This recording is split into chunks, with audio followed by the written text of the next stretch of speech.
would like the House to consider on the need for this House to intervene in the Edo State House of Assembly crisis. And I would also like to seek the leave of the House to suspend the relevant sections to take it today so I can read this motion, because it is very, very germane to the survival of democracy in Edo State and possibly the rest of Nigeria. Thank you, Mr. Speaker. Those against say name. The ayes have it. I believe your second leg of your motion was to suspend the rules to allow us to take this now. Any seconder to that leg of the motion? Honorable Dow. Those who support that we suspend our rules, say aye. Those against say nay. The ayes have it. Prof. It's on the urgent need for intervention in the Edo State House of Assembly crisis. Notes with concern the improper, clandestine, and nocturnal inauguration of the 7th Edo State House of Assembly on the 17th of June 2019, wherein 9 out of 24 members-elect were purportedly sworn in without the knowledge of the other 15 members-elect. Aware that the tenure of the Edo State 6th House of Assembly expired on the 7th of June 2019. Further notes that proclamations are issued pursuant to the provisions of the 1999 Constitution of the Federal Republic of Nigeria as amended, Section 105, subsection 3, which directs the governor of a state to issue... Honourable members, silence, please, silence.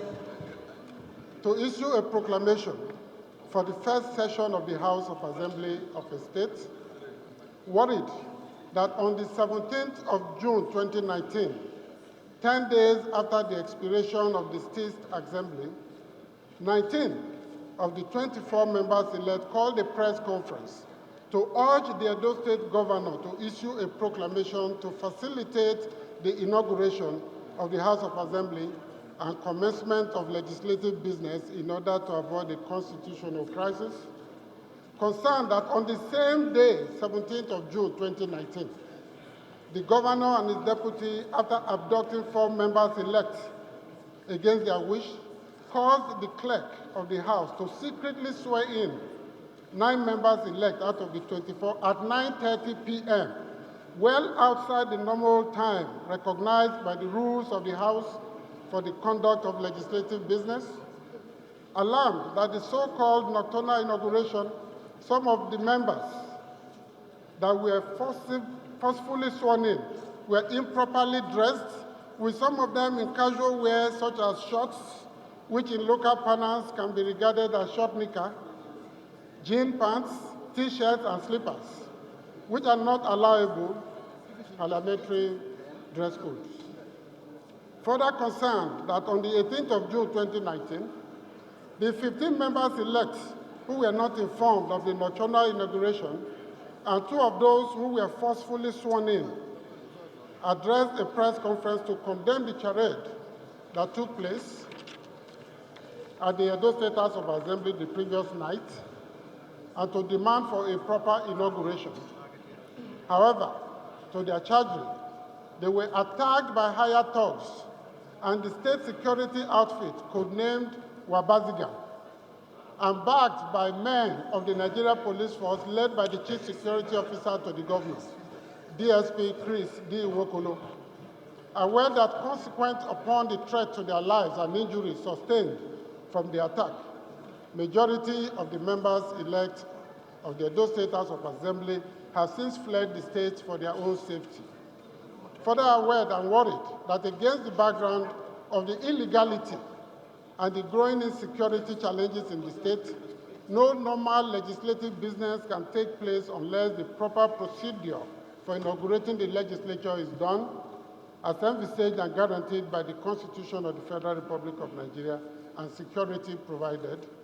Resolved that the National Assembly, the House, in line with the provisions of Section 11(4) of the Constitution, take over the affairs of Edo State House of Assembly and ensure the proper inauguration of the House with the Inspector General of Police and the Director General, State Security Services, providing the necessary security for the 24 members-elect to be sworn in as expected and required by law.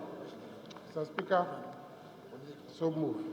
In Lagos State, I have a stand to support the motion made by our colleague from Edo State on the matter. I thank you all for this opportunity to take this motion. In classical political theory, John Hobbes talked about the state of nature, where life is nasty, brutish, and short, where there is no rule of law, no law and order, and people can just do what they like. There was no authority. But he was contradicted by another political theorist called John Locke, who argued that the state of nature is really peaceful, harmonious, because citizens meet and surrender their rights to the authority, which today we call government. And if we all abide by those rules and regulations, people can transact their businesses peacefully. The situation in Edo State, Mr. Speaker, is most embarrassing today. As a Democrat, I know people fought for this democracy we're enjoying today. Some lived in exile. People lost their lives. With all sense of humility, Mr. Speaker, I say I was one of those who spent over a decade in self-exile because we were fighting for democracy at great cost. So it hurts personally. And as a legislator in the federal parliament, I feel personally challenged that this democracy that we've been nurturing, we see tendencies to undermine it, to suffocate democratic spaces, to corrupt and contaminate democratic institutions. This House must not allow such a travesty. In your inaugural address, Mr. Speaker, you stated clearly that we who are elected by the people, we hold power or office in trust for the people. People queued up in the sun. They campaigned without food to vote for people. Honorable colleagues, I want you all to place yourselves in the positions of these young men who campaigned, were elected, and today they are not able to represent their people. You have force and violence being used on them. People deliberately and wantonly just decide to override the Constitution of the country, disregard the standing orders of the House of Assembly because of interests that are extraneous to the House of Assembly. Mr. Speaker, honorable colleagues, the 15 members and more that I'm talking about are right here in the gallery. If you allow me, I will ask them to stand up so you see them, that it is not a phantom claim. They had to flee from Edo State to come into Abuja because of manipulation, intimidation, harassment, and attempt to use money to compromise the integrity and dignity of people that have been so elected democratically by their own people. What we ask this House to do, it has nothing to do whatsoever with any individual. It has nothing to do with people's political ambitions. It has everything to do about the National Assembly, the House of Representatives, showing responsibility, interest in the fortunes and situation in a sister House of Assembly at the state level. What we want this House to look at is the fact that if we do not take action, if we do not send the right signals today and beyond, this tendency will continue. Last Thursday, we heard about Bauchi State. Today, it is Edo State. Which state will it be next? People are elected, the rules are clear, but you violate them wantonly.